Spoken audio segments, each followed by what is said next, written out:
The first snow of the season drifted lazily across Boston's financial district, each flake catching the glow of the street lamps before melting on the wet pavement. At the corner of Tremont and West, tucked between two office towers, sat Harbor Café, a small independent coffee shop that somehow held its ground against chains and franchises. Inside, golden light spilled onto the sidewalk, promising warmth, caffeine, and a brief refuge from the cold. Behind the counter, Nathan Carter moved with quiet precision. His hands were steady, almost mechanical, as he wiped down the espresso machine, refilled the pastry case, and called out orders. He was 36, tall and broad-shouldered, with a kind of physique that hinted at a past life more dangerous than customer service. His flannel shirt clung to strong arms as he worked, but what drew most people's eyes was his face. Rugged, handsome, softened only by the sadness in his hazel eyes. Customers knew him as the polite single dad who worked evenings, sometimes with his daughter coloring in a corner booth. But no one knew the man beneath the engineer who had once built systems for defense contractors, who had walked away from a career after tragedy, who carried secrets heavier than the steaming carafes he served nightly. That night, the cafe was quieter than usual. A few students hunched over laptops, a couple whispering near the window, and an old man reading a newspaper. Nathan welcomed the lull. He needed peace these days, peace and stability for his daughter Lily. The door chimed. A woman stepped inside, and the room seemed to tilt. Isabella Harrington was used to silencing rooms when she entered. She was 34, blonde, and beautiful in a way that magazines often tried to capture but never fully did. Tonight, however, she didn't want to be noticed. She wore a dark wool coat, a gray scarf, jeans, and ankle boots. Clothes ordinary enough to disguise the fact that she was a billionaire, CEO of Harrington Global, and one of the most photographed women in America. She kept her head slightly bowed, but her eyes sharp, calculating, restless, swept the cafe with instinctive caution. It wasn't paranoia. It was survival. For the last 3 weeks, she had been moving in disguise, slipping away from bodyguards and PR handlers, following leads on a financial scheme within her company. If she was right, someone close to her, someone with power, was laundering millions through Harrington Global subsidiaries. And if that person realized she was closing in, her life could be worth less than the paper cup she was about to order. "Evening," Nathan said, voice calm, friendly. Isabella looked up, startled. Their eyes met her guarded blue against his steady hazel. For a moment, she felt seen, not as a CEO in hiding, but as a woman alone in the world. "One black coffee," she murmured, lowering her voice. "To go." Nathan nodded, but something about her unsettled him. The coat was expensive, tailored despite its plainness. The scarf was cashmere, not polyester. And her posture tense, alert, reminded him of soldiers he'd once known, people who lived with danger at their backs. He poured the coffee, slid the cup across the counter, and then, without hesitation, he slipped a folded piece of paper under the cardboard sleeve. His movements were so smooth that no one else noticed. Their fingers brushed as she took the cup. Her pulse quickened. She walked to a corner table, sat down, and waited until Nathan turned his back. Then cautiously, she peeled the sleeve away. A note, handwritten in careful block letters. "They're watching you. Don't turn around. Meet me at the alley door in 10 minutes. The words stabbed through her composure. She froze, cup trembling slightly. Was this a trap? A threat or a warning? She forced herself to breathe, scanning the cafe from the corner of her vision. The old man with the newspaper hadn't flipped a page in 5 minutes. 2 men near the back whispered but never sipped their drinks. Outside, through the glass, a black sedan idled with its lights off. Her heart pounded. Whoever Nathan Carter was, he wasn't wrong. Nathan finished wiping down the counter, pretending not to notice her. He had written that note on instinct, the same instinct that had kept him alive in war zones and corporate boardrooms alike. He didn't know her name, didn't need to. He had recognized the pattern. Surveillance, subtle cues, the choreography of people who thought they blended in, and he couldn't ignore it. His daughter Lily was upstairs in their small apartment above the cafe, already asleep. He had promised himself never to get entangled again, never to step back into the shadows of espionage and betrayal. But leaving that woman to be swallowed whole by predators? His conscience wouldn't allow it. When the clock on the wall ticked past 9, Nathan casually flipped the sign to "Closing soon." Customers grumbled but obeyed, trickling out until only Isabella remained, still sipping her untouched coffee. She waited 5 more minutes, then stood. Her chair scraped lightly against the floor, drawing no attention. She walked toward the bathroom but veered at the last moment, pushing open the emergency exit into the alley. Cold air slapped her face. The alley was narrow, damp, lit only by the flicker of a neon sign. Nathan was already there, hands shoved in his jacket pockets. "You shouldn't be here," she said, voice sharp. "You read the note," he replied. His voice was low, firm, steady, the voice of someone used to command. "I don't know who you are or what you think you know. You're being followed," Nathan interrupted. He tilted his chin toward the street. "Black sedan, 3 men inside. They've been here since you walked in. And the guy with the newspaper? Wired." He had an earpiece. Isabella's blood ran cold. She had noticed, but hearing it confirmed by a stranger unsettled her deeply. "I used to notice these things for a living," Nathan said simply. "Now I make coffee." "Convenient story," she shot back, testing him. Nathan smiled faintly. "Believe me or don't, but if you walk out there alone, you won't make it to the corner." She studied him. He didn't flinch under her gaze. He wasn't trying to impress her or scare her. He was stating a fact. Finally, she whispered, "What do you want?" "To help." "Why?" Nathan hesitated. Because he had once failed to help someone, his wife, and the guilt never left. But he didn't say that. He only said, "Because you need it." Footsteps echoed at the alley entrance. Isabella's head snapped toward the sound. A tall man in a leather jacket glanced in, phone pressed to his ear, pretending to look for directions. But his eyes flicked to her, then away. Too quickly. "They're moving," Nathan murmured. He touched her elbow lightly. "This way." He led her deeper into the alley, through a side door back into the cafe's storeroom.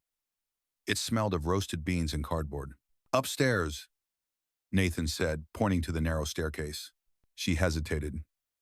"Upstairs?" "My apartment, safer than the street." Trusting a stranger was madness. But so was facing armed men alone. She followed. Nathan's apartment was small, 2 bedrooms, clean but modest. Toys were stacked neatly in a corner. A child's drawing of a rocket ship was pinned to the fridge.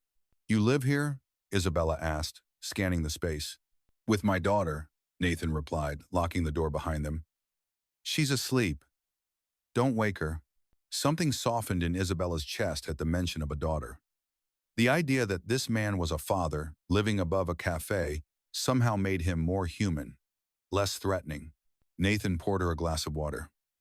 "Now, why are they after you?" She shook her head. "You wouldn't believe me. Try me." For a moment, Isabella debated. Revealing her identity could put him in danger. But then she saw Lily's crayon drawing on the wall 2 stick figures holding hands under a sun. This was a man who valued family. He wouldn't betray her. "My name is Isabella Harrington." Nathan's eyes flickered. "Recognition.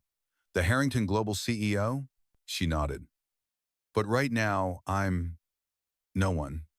Just a woman trying to stay alive." Nathan leaned back, processing. Billionaire. CEO. Disguise. He had suspected she wasn't ordinary, but this was bigger than he imagined. "They're not just watching you," he said finally. "They're hunting you." And Isabella, for the first time in years, felt truly afraid. Nathan didn't raise his voice when he said it. He didn't need to. The calm certainty in his tone, like a verdict handed down by an unblinking judge, was enough to make Isabella grip the edge of the kitchen counter until her knuckles paled. "Hunting," she repeated, tasting the word. It felt clinical and cruel, as if she were an animal reduced to instinct. "Why?" "Because you're getting close," he said. "And because whoever's pulling strings thinks fear is cheaper than cleanup." She exhaled, slow and controlled, the way she'd learned to do in boardrooms when facing men who'd gladly eat her alive if she wavered. "I've been digging into a series of shell companies. Money is disappearing from several subsidiaries through consulting fees and vendor escalations that never match deliverables. The trail keeps looping through a private equity group called North Star Ventures." "North Star," Nathan murmured, brow tightening. "I've heard of them. They're supposed to be clean." Old Boston money.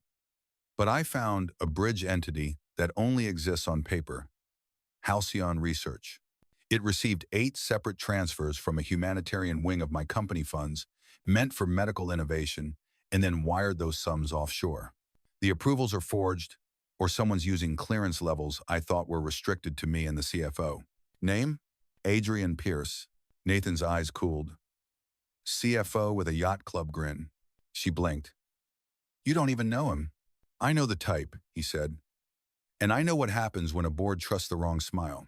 He crossed to the small dining table where a battered laptop waited beside a half-assembled toy spaceship. He opened the computer, then closed it again, listening. For a moment, there was only the hum of the fridge and the soft thump of pipes in the wall. Then a car door downstairs, another, voices low, mail bleeding through the floorboards. They're here, he said. Isabella's pulse kicked. Already? Once you broke pattern and came up here, they started narrowing options. He motioned to the hallway. Shoes off, socks only. We don't squeak if we can help it. She obeyed, pulse climbing toward her throat. He moved like an old habit, lights off, curtains pinched, the apartment remapped by memory. He paused beside a bedroom door with a galaxy of glow and the dark stars stuck to it. My daughter, he whispered, stay quiet. He eased the door open. A small shape slept in a tangle of blankets. Dark hair fanned across a pillow. A nightlight cast soft haloed constellations across the walls. Isabella felt something in her chest pull tight. The idea of chaos pressing into a room this gentle made her almost ill. Lily, Nathan murmured, kneeling. Pumpkin, we have to go. The girl stirred, eyelids fluttering. Dad? It's a game, remember? Midnight stars, jackets, and quiet feet. Lily blinked at Isabella, sleep-blurred eyes curious, unafraid when they landed on the stranger. Hi, she whispered, as if afraid of disturbing the stars. Hi, Isabella whispered back. And to her own surprise, she smiled. Nathan scooped a small backpack from the closet, checking its contents by touch. Water, granola bars, a folded hoodie, a dented flashlight, a photograph tucked into a side pocket. He slung it over a shoulder, then handed Lily a tiny pair of earmuffs. Comms off, he said. Now we tiptoe. Downstairs, the cafe door jangled, then fell silent. A voice called, too cheerful. Anyone still serving? Nathan motioned toward the kitchen. He opened the pantry and revealed not shelves, but a narrow service stair that cut between studs and descended behind the cafe's storage closet. He'd built it himself 2 summers ago, when the landlord replaced wiring in case of a grease fire, he told the inspector. The inspector never asked why a barista knew so much about escape routes. Lily's small hand found Isabella's. Isabella was startled by how natural the contact felt, as if she'd known that little palm all her life. She squeezed once, reassurance without words, and the girl squeezed back. Footsteps in the cafe, the scrape of chairs. Nathan went first, then Lily, then Isabella. He lowered the pantry panel carefully, shutting them into a dark shaft that smelled faintly of coffee beans and old wood. He led them down 3 flights, their socks whisking against the steps. A whispered conversation floated up through gaps in the floorboards. 3 men, one near the counter, one by the window, the third pacing. They reached the bottom. Nathan cracked a door into a dust-filtered storage vault. Boxes lined the walls, seasonal decor, old grinders, a broken sign with Harbor Cafe missing its B, so the word read Harbor in a shrug. Another door led to a culvert that opened into an alley a block over.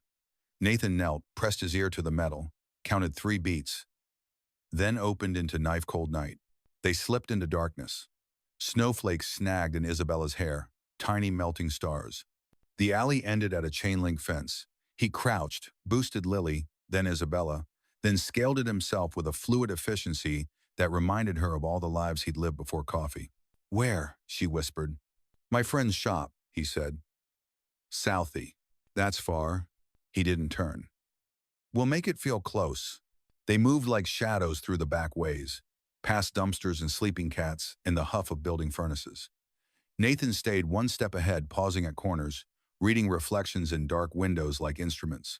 Twice he changed course without explanation. Once he ushered them into a recessed doorway as a black sedan slid by, windows smoked, its engine purring like something predatory. At the edge of Beacon Hill, he pulled up beside a forgotten delivery van with a sagging bumper and a bumper sticker that read, "Be kind, slow to merge." He produced a key from under the wheel well that had no business being there, but clearly belonged. "You keep a van in Beacon Hill?" Isabella asked. "I keep contingencies," he said simply. He buckled Lily in, then reached gently for Isabella's wrist. "Phone." She handed it over, understanding dawning. He popped the back panel and removed the battery in one quick movement. "Yours was disabled," she noted, impressed despite the terror. "But not dead. Off isn't always off," he said. "Always assume you glow." He pulled onto Cambridge Street without headlights, rolled for half a block, then clicked them on the moment another car's beams washed over them, masking their ignition point. He slid into traffic, merging with a patient humility that made them invisible. "Tell me what you have," he said as they crossed the Longfellow Bridge, the Charles a dark ribbon under their tires. "A drive," she said. "Hidden in my coat lining, encrypted records from a halcyon research server. I only got them because someone inside North Star anonymously tipped me to the right window of time." "Someone inside," he repeated. "Not one of your executives." "Unless one of my executives works for my enemies," she said bitterly. "Which wouldn't exactly be unprecedented in my world. And they want the drive back. And to make sure I don't show it to the wrong people." She paused. "Or the right ones." Lights from the MIT dome slid past. Nathan's profile was all angles and attention. He drove like a chess player, 3 moves ahead, accepting small inconveniences to avoid dramatic ones. Lily's breathing steadied, then lengthened. She was asleep again, trusting him to carry them through the dark. "My wife," he said into the hum of tires, and Isabella looked at him, surprised by the sudden offering of the word. "Emily. She died 3 years ago. Hit and run. I was working a deployment for Axiom at the time, systems integration, on site 7 time zones away. The police never found the driver. I came home and learned what grief can do to time. It takes it, folds it. Some days you can breathe. Some days you're trapped under glass." "I'm sorry," Isabella said. The words felt insufficient. "That's not big enough, but I am." He nodded once, eyes still on the road. "Lily kept me moving. This cafe kept me anchored. The thing about building systems for people who think profit is God, it teaches you how invisible you can be if you choose. You start to see where the blind spots are. The gaps between what people watch and what they assume. You can spot surveillance like you can spot a lie. Lies usually leave noise. Surveillance prefers silence." He glanced at her. "Why didn't you go to the feds?" "I was going to," she said. "But the first 2 people I tested innocuous requests. Small leaks came back to me in different forms. One as a casual question from my head of compliance. One as a friendly inquiry from Adrian about whether I was overworked and needed to delegate more. If I file a complaint and it routes through someone they own, the evidence disappears. Or I do." He accepted that answer without commentary. They dropped into the Mass Ave underpass, the world momentarily a tunnel of concrete and echoing exhaust, then climbed out near Central. He turned onto a side street, doubled back twice, then eased into the yawning mouth of a parking garage, whose sign flickered like a tired eyelid. "We switch cars here," he said. "I thought we were going to your friends." "We are. But not in something that's on a camera 3 blocks from where they think we are." Doors. He killed the headlights, pulled into a shadow between pillars, and cut the engine. Then he listened to the practiced, predatory stillness of someone who had learned to read rooms the way astronomers read skies. Satisfied, he stepped out, crouched to check the undercarriage, then swept his hand beneath the bumper, where a magnet might hide bad intentions. Clear. They crossed to a sedan that looked like it belonged to a moderately stressed auditor. Nathan fished a key from a magnetic box wedged under a stair. Isabella gave him a look that was part question, part amusement. "Contingencies," he repeated, almost apologetic this time. By the time they reached South Boston, snow had thickened into a gauze. Nathan pulled behind a roll-up door stenciled Hail and Sun Auto Repair. He tapped a code into a keypad that looked older than Lily, then hit the button. The door clattered open. Warm light spilled across oil-stained concrete. A man with a compact build and a mechanic's hands emerged from behind a half-dismantled Mustang. He surveyed the trio briefly, Nathan carrying a sleeping child, a blonde woman with the posture of a person trying very hard not to shake, and the feeling of trouble entering with them like cold air. "Nate," he said, "to what do I owe the pleasure of you breaking my night?" "Needed a quiet bay and an old friend," Nathan said. "You got both?" "Depends on whether the night ends with broken glass." The man wiped his hands and offered one to Isabella. "Derek, hail." "Isabella," she said, choosing not to attach a last name that might change the temperature in the room. Derek nodded once, hearing the omission and accepting it without prying. "Office is clean." Hannah took the boys to her sister's. "You're welcome to breathe here." Nathan eased Lily onto a battered leather couch in the office, covering her with a shop blanket that somehow smelled faintly of laundry soap instead of grease. He pulled a chair to the corner, set his laptop on a dented file cabinet, and exhaled as though placing a chess piece he'd been holding too long. "Power," he said. Derek slid over an extension cord. "You want coffee? The kind you don't have to make?" "Please," Isabella said before she could stop herself. She realized how dry her mouth was only when the first sip from an oil-stained mug nearly undid her. The heat grounded her. The bitterness cleared the fog, left a rung of clean metal in her mind. Nathan slid a screwdriver under the hem of her coat and popped the seam cleanly, as if he'd done surgical tailoring all his life. He extracted the drive, a matte black wafer with no markings, and held it in his palm, weighing it. "You said it's encrypted. At Island I have a partial key matrix committed to memory. I was going to reconstruct the rest at home." She caught herself. Admitting she had sabotaged her own network to keep prying eyes locked out would sound like paranoia to anyone who hadn't been chased out of a coffee shop by predators in a black sedan. "I had a plan." "You still do," Nathan said. "It just changed locations." He connected the drive, powered up.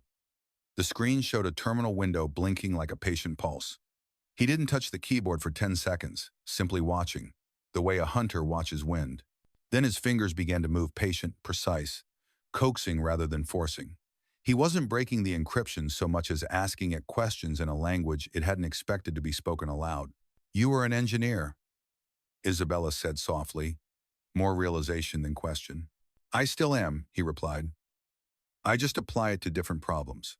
Lines of cipher spilled, coalesced. He fed the system a partial key she recited from memory, then a second when the first refused to shake hands. The drive relented by degrees, granting a narrow corridor of access that Nathan expanded centimeter by centimeter, never rushing, never demanding something the system wasn't ready to give. It was, Isabella realized, the same way he moved through streets and garages and the dark, with respect for the physics of a given space. The first decrypted files were just spreadsheets, columns of figures that would have looked innocuous to anyone not attuned to the rhythm of theft. Nathan's mouth tightened. He saw it the way codebreakers see songs. The lilt of repeated numbers, the strange false floor where the books should have banged into gravity but floated instead. "Halcyon receives," he said. "North Star approves. A shell in the Cayman's launders. That money's going to a logistics broker called Grey Gull." "Grey Gull?" Isabella repeated. "Private security coverage," Nathan said. "Not legit contractors. These are mercenaries who like the word expedite, like the men in the café."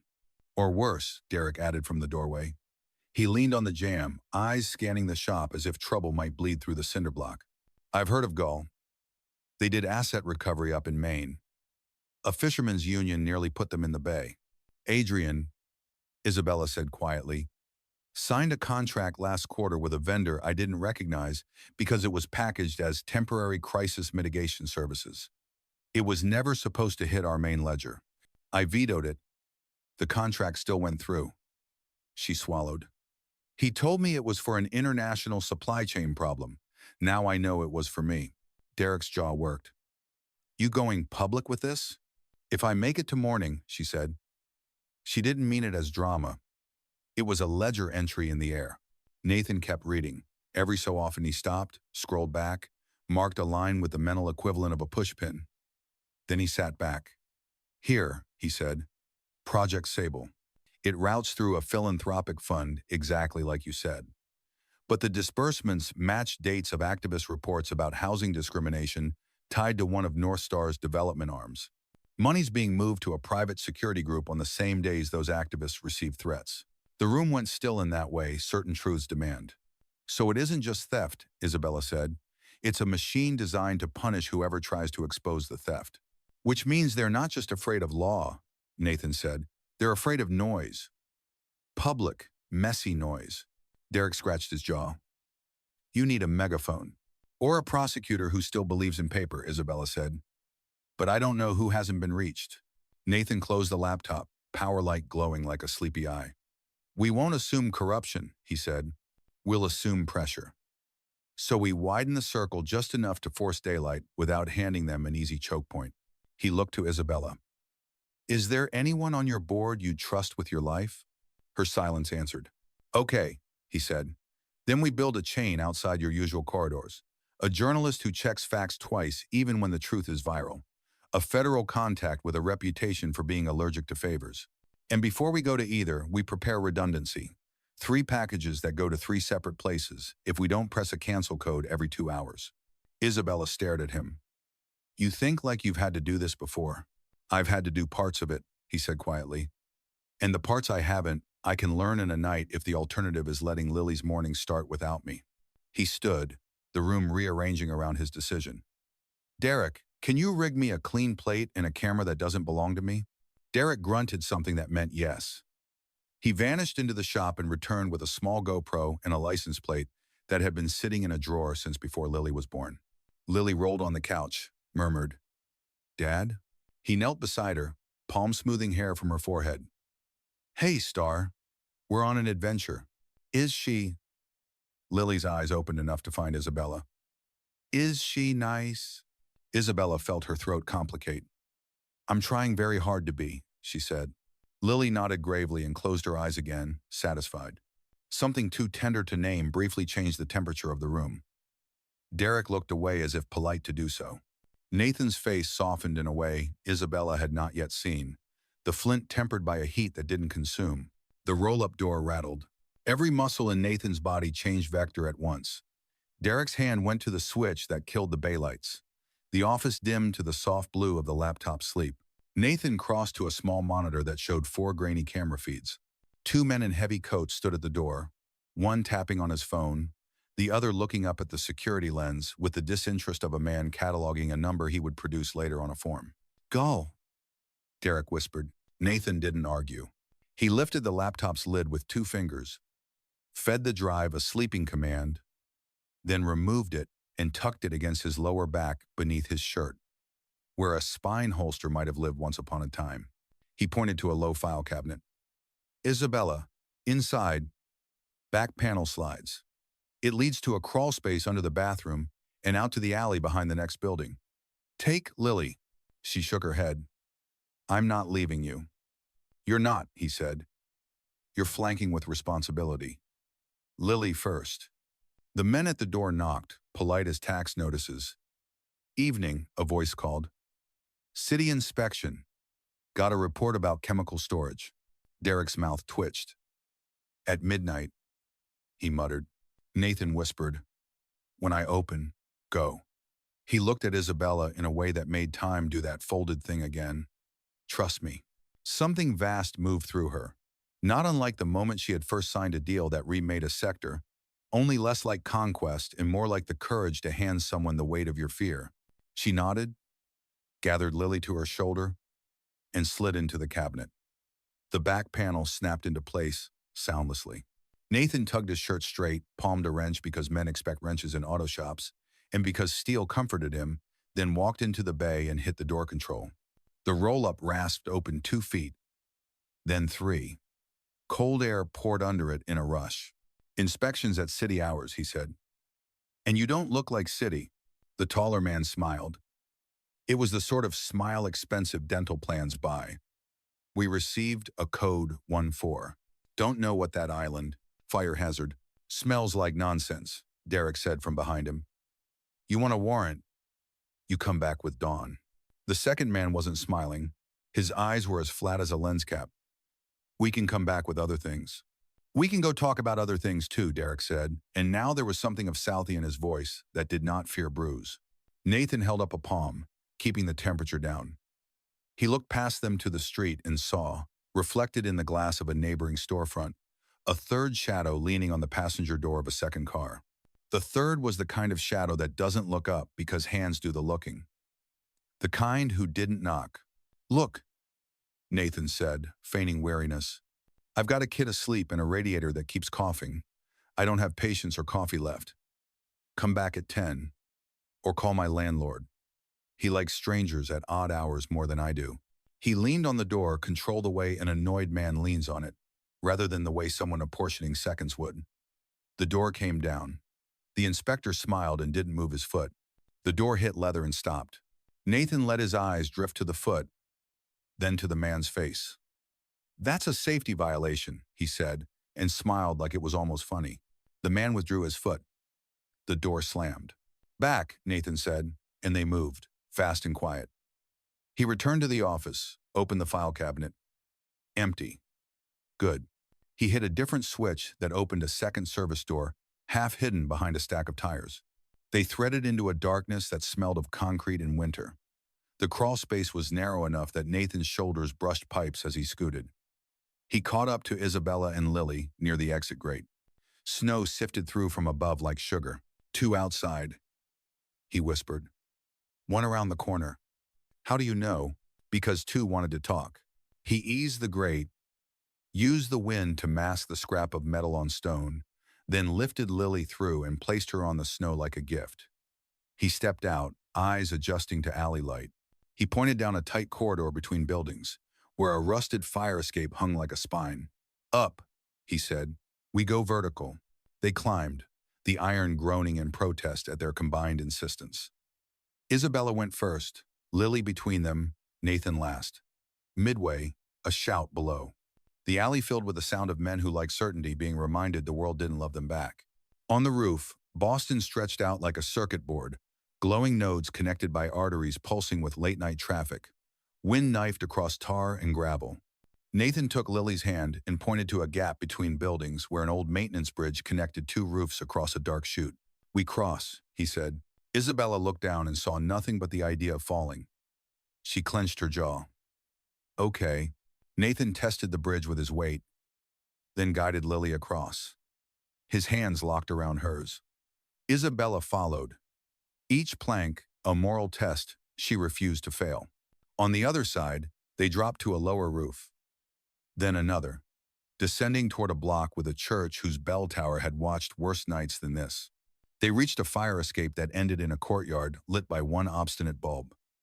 Nathan listened again, then lowered them into the courtyard and across to a street where cars slept under quilts of snow. "Which way?" Isabella asked, breath misting.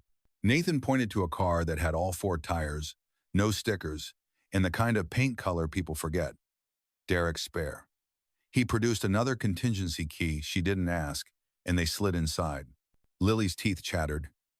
Isabella wrapped her coat around the girl's shoulders and held her, sharing warmth in a way that felt ridiculously precious.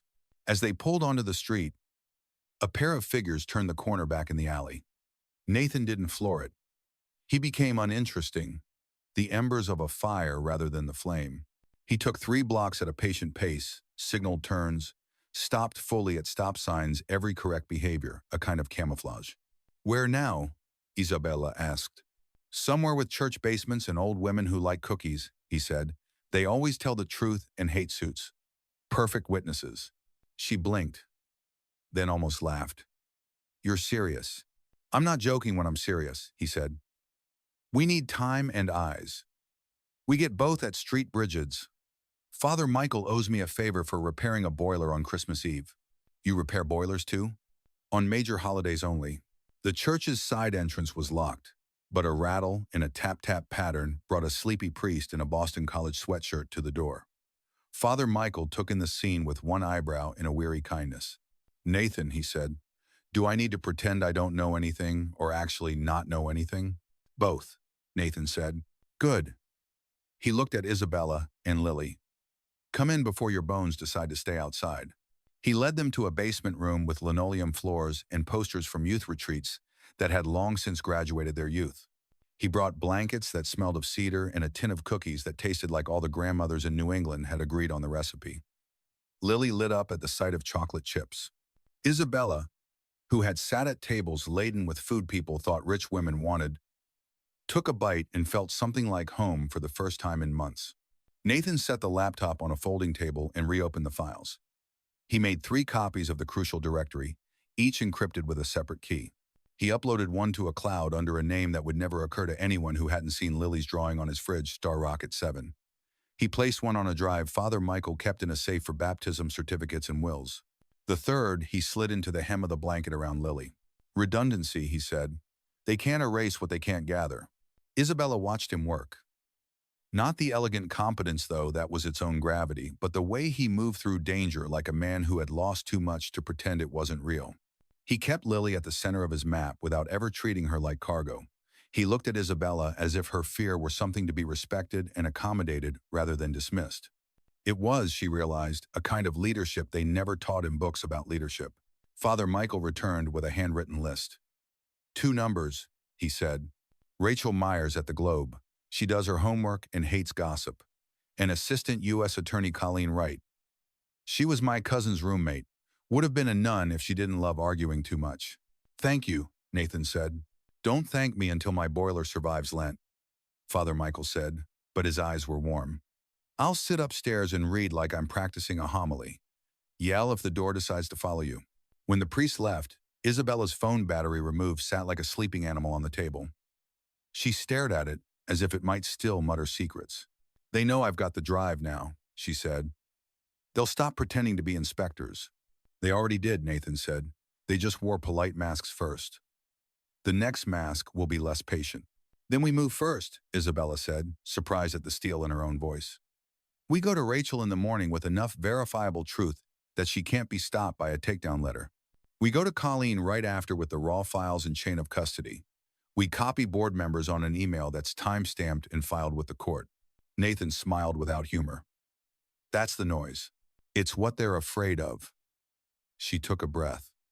But I can't do any of it if I'm dead by sunrise. You won't be, he said. Not cocky, not a promise he couldn't keep an intention he would fight the world to honor. A distant door thudded a sound from the church nave above that might have been wind or might have been a knob bothered by a hand that didn't belong. Nathan closed the laptop, all attention again. He turned to Isabella. There's something else you should know. He hesitated, then said it anyway. The old man with the newspaper, he wasn't just wired. He's an ex-cop named Marvin Rusk. He used to freelance consulting gigs for people who wanted to know if their enemies would behave. He retired after a civil suit ate his pension. If Gall hired locals, they started with him. Isabella's mouth tightened. How do you know his name? Engineers collect trivia, he said dryly, and sometimes we read the court listings when the coffee is slow. Lily's head drifted against Isabella's shoulder. Isabella adjusted the blanket, surprised by how natural the motion felt. The girl sighed, a small ship finding harbor. Nathan, Isabella said quietly, why did you help me? You could have stayed behind your counter. You could have looked away. He looked at the girl, then at the woman holding her, then at the door as if the answer lay in triangulation. Because one night, 3 years ago, someone looked away, he said. And because I teach Lily that doing the right thing is sometimes loud, tonight I had to practice my own lesson. He checked his watch. 2 a.m.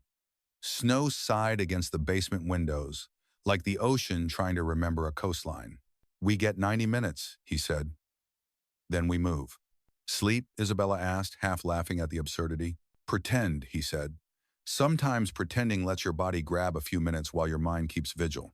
She lay on a church couch under a church blanket in a church basement beside a child who didn't belong to her and a man who belonged to a life he'd rebuilt one string light at a time, and for the first time in weeks, she let her eyes close. Not fully, not foolishly, just enough to put a thin film over fear. She woke to the smell of coffee brewed by a priest who believed in sacraments and caffeine equally. Lily was drawing on the back of an old rummage sale flyer, a big building with a heart above it, and 3 small figures outside holding hands. Isabella stared longer than she meant to. We should go, Nathan said. We'll take the back entrance and your face will disappear under a hat and a mask like it's flu season. We'll start with Rachel at the Globe Street entrance, not lobby. If anyone is watching, they'll expect marble. He handed Isabella a knit cap that someone's grandmother had made for an adult grandchild who never came to claim it. She pulled it on, felt anonymous. Father Michael blessed them as if to remind the air to be kind. "Make noise," he said. "The city's awake by 8. Let it hear you." They stepped into a morning made of white breath and plows. Boston was a cathedral of winter light. Nathan loaded the copies into 3 different compartments, checked a street mirror for tails, and guided them into traffic like he was merging into a river with opinions. At a red light near the Globe's brick facade, Isabella's phone, still disemboweled, was suddenly not the silent thing it had been in her mind. She saw it on Nathan's dashboard and felt grief for a different reason. Not for danger, but for a self that had believed isolation was armor. She looked at him and knew, with the clarity crisp air gives, that she had crossed a threshold in the night. She had let someone into the room where she kept her mistakes. "Nate," she said, surprising herself with the nickname. He looked over, the smallest smile, like the corner of a shared secret. "Yeah? Thank you," she said. "Whatever happens next." He nodded once. "Let's dictate what happens next." They pulled into a side street near the Globe. Nathan parked behind a delivery truck, using its bulk like a moving wall. He turned to Lily. "Star, stay with Miss Harrington and don't let go of her hand unless she starts telling bad jokes." "What's a bad joke?" Lily asked, solemn. "You'll know it when you hear it," he said, and grinned. They climbed out into a world that looked the same to everyone else, and entirely changed to them. Nathan took point, eyes scanning window reflections, not because he expected to find certainty there, but because uncertainties prefer to hide in glass. They were 30 feet from the side entrance when a man stepped from behind the truck, dressed like every other commuter, his smile too practiced and his hands empty in a way that made empty feel like a weapon. "Miss Harrington," he said pleasantly, and Isabella felt her name go off like an alarm in a room. "Mr. Carter." "Lily. A walk with me would be wise." Nathan moved Lily behind him without making it look like he had. Isabella's fingers tightened on the girl's small hand until they both felt stronger. The man's eyes flicked, and in the faintest twitch of focus, Nathan read the angle of 2 more men converging from positions that would trap them between the truck, a mail drop, and a low iron fence. Traffic hissed past. Indifferent. "Gull," Nathan said. The man shrugged. "Names are for contracts." "Then I'll call you 1, Nathan said. "And I'll call the ambulance 2. "And the obituary 3, the man said, so pleasantly it felt like hospitality. Snow fell, soft as ash. The city inhaled. Nathan's hand dropped, not to a gun he didn't carry, but to the wrench he'd never put down, slipped into his coat like a forgotten tool. He angled his body, the way a man offers himself to the problem he intends to solve. "Isabella," he said, eyes never leaving the smiling man. "On my shoulder left. When I move, we move straight through noise." She understood, though he'd given no details. That was the strange alchemy of the last 12 hours. Her mind had started to lean where his leaned, not in surrender, but in alignment. Lily took a breath that sounded like a question the size of a city. Nathan stepped. The world tilted, and the day broke open.